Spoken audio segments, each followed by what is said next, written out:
It's a tale today of two social media posts. President Trump upended the global and domestic news cycles today with two announcements just 32 minutes apart. Let's handle them one at a time.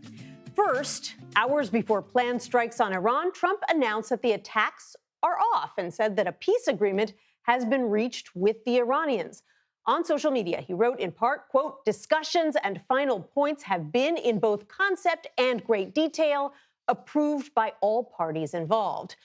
Sources tell CBS News that a signing of a letter of intent is likely to be held early next week, and that would kick off a 60-day process to negotiate the details of the agreement.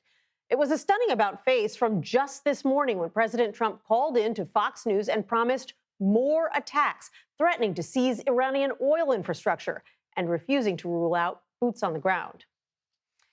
Still, the situation in the Strait of Hormuz hasn't changed yet. It is still effectively closed to traffic. Trump said the U.S. naval blockade is going to remain in effect until the peace deal is signed.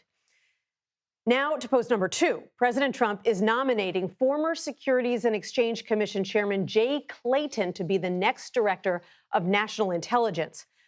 Trump's original decision to name top housing official Bill Pulte as acting DNI was met with massive bipartisan pushback. Democrats and some Republicans have been blocking the extension of key surveillance powers over the selection of Pulte because he doesn't have intelligence experience. Pulte is still in line, though, to become acting DNI on June 19th, unless Clayton is confirmed by the Senate before then, and that would be a tall order. We're going to get to that story in a moment, but I want to begin with Caitlin Huey-Burns, who is at the White House on this Iran deal. Caitlin, just this morning, President Trump was threatening more strikes. He was saying he wanted to take over Karg Island. Now he's saying there's a deal. What changed so fast? Yeah, Nancy, it's been a day of whiplash up here at the White House, exactly as you just described. The president did an interview with Fox News earlier today saying that he was planning to send more bombs to Iran, and then just hours later backtracked with a new social media post, and then just about an hour ago talked to reporters in the Oval Office and said that a deal is at hand here. But we should note, we should always take all of this with a grain of salt, because we have been in a position before where he is saying a deal is imminent. This time, however, he said today that these strikes that they already made over the past couple of days really forced Iran's hand here. I want to talk a little bit about what is in this agreement that is not yet officially an agreement, that still has to be signed. The president said that they could sign it as soon as this weekend. It would essentially open up talks for the next 60 days. This is an agreement to negotiate over Iran and its nuclear program. It would immediately open up the Strait of Hormuz upon signing of this deal. And also, CBS News has learned that part of this agreement would be to find a way to have Iran commit to not enriching uranium for 15 to 20 years. Now, all of this, all of the details remain to be seen here. Of course, Iran, through Iranian state media, is saying that they have not agreed to anything. Nothing's been in writing yet. And so there are those caveats here. But notably, this comes after 2 straight days of attacks against Iran by the U.S. And the political pressure, of course, that the president has been feeling for a while now, that is building and building. So whether, in fact, something is signed this weekend, early next week, still remains to be seen. And again, the deal at hand is a deal to negotiate further. So a lot more to play out here, Nancy. And who knows, could have another whiplash-inducing social media post. We never rule that sort of thing out. Caitlin Huey-Burns, your caution and your caveats are noted. Thank you so much. Appreciate it. CBS News Pentagon reporter Eleanor Watson joins us now. Ellie, good to see you. It's been a busy day for you as well. The ceasefire had been crumbling over the last few days. What do we know about the state of hostilities right now? I would say, Nancy, the ceasefire is still essentially on life support, still pretty fragile, but President Trump has called off tonight's strikes that he announced just this morning because of this diplomatic progress, he notes. What seems to be different is that he is saying the negotiations have now reached the top levels of the Iranian government, including the supreme leader, to his understanding. What is not clear is whether this is the agreement that has been on the table or whether the past few nights of bombings have forced further concessions from Iran. Iranian state media, as Caitlin said, has not said that there's a final agreement, so there's no guarantee that the tit-for-tat strikes we've seen throughout the ceasefire are over for good. Ellie, the president, when he was on Fox News this morning, was asked about these alleged U.S. strikes on a reservoir and water facilities in southern Iran, and he didn't deny that it had happened. What is the Pentagon saying, if anything, about this alleged attack on civilian infrastructure in Iran? Throughout today, the Pentagon has not said anything, but Secretary Hegseth was asked last night about this, and he called it a disingenuous question that I'm used to from the media, impugning the motives of the folks on our side who are incredibly professional and incredibly effective. He's calling it a disingenuous question, but there have been questions about civilian infrastructure and civilian targets since the beginning, especially from Democratic lawmakers who repeatedly point out that there was a strike on an Iranian girls' school in the opening days of the war that killed 150 girls and staff members. U.S. Central Command is still investigating that incident, but there are questions from that incident early on in the war. And it's an important question because the president himself has repeatedly threatened to strike civilian infrastructure, which would signal that he is open to something that a lot of human rights groups say is a war crime. The president has been making some pretty astounding claims about this secret U.S. operation in the dead of night to smuggle millions of barrels of oil through the Strait of Hormuz. How accurate are these claims that he is making, and how were they able to do this without the Iranians knowing?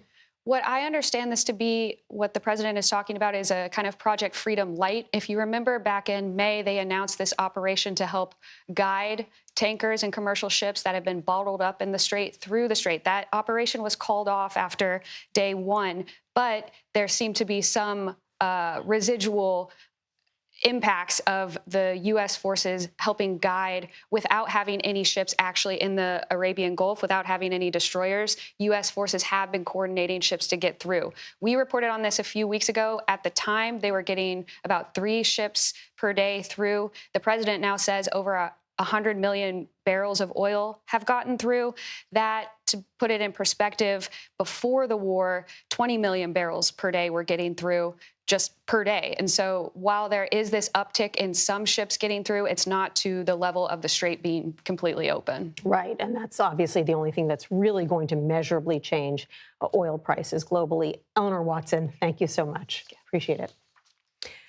CBS News national security analyst Aaron MacLean joins me now. He also hosts the School of War podcast. Okay, Aaron, total whiplash again today. How are you squaring the strikes from yesterday, the threats of new strikes just this morning, with this sudden potential agreement? What a day, Nancy. What a day it has been. Look, I have some multi-layered skepticism of where we're going here. And I want to be clear, it's absolutely possible that we will see a deal signed in Europe this weekend and the Strait of Hormuz open next week. It's possible. But before we get there, and we'll have a lot of questions if we get there because this whole deal MOU structure is very complicated. I just want to read you a statement of the president from earlier in this process. He said, this is some time ago, almost all of the various points of past contention have been agreed to between the United States and Iran. On behalf of the United States of America as president and also representing the countries of the Middle East, it's an honor to have this long-term problem close to resolution. Nancy, that was on April the 7th. That is part of the ceasefire announcement that the president issued on April the 7th. So I long ago lost count of how many times we said we were this close to a deal, but here we are, this close to a deal again. So what you're trying to figure out essentially is whether there is actual progress, whether these strikes over the past few days have pushed Iran to get on board with this agreement, or whether the president is once again overstating the progress he has made. That's a good way of putting it. I certainly agree with your suggestion there. The president has repeatedly threatened very substantial strikes on economic targets in Iran. The way he usually talks about it is, we're going to do bridge and tunnel day. We're going to bridge and power plant day. Excuse me. We're going to strike the bridges and the power plants. We haven't done that. The strikes over the last few days, despite this confusion over the water plant, which is an interesting angle that I know we're running down. For the most part, the strikes have been, radar facilities, tactical targets, if you like, operationally relevant targets in the Strait of Hormuz area. They are not necessarily strikes that do anything other than move the ball on the battle for the Strait of Hormuz. They're not really regime-threatening, economy-threatening strikes. Is it possible these strikes have altered Ahmed Vahidi's, the head of the IRGC's, decision calculus?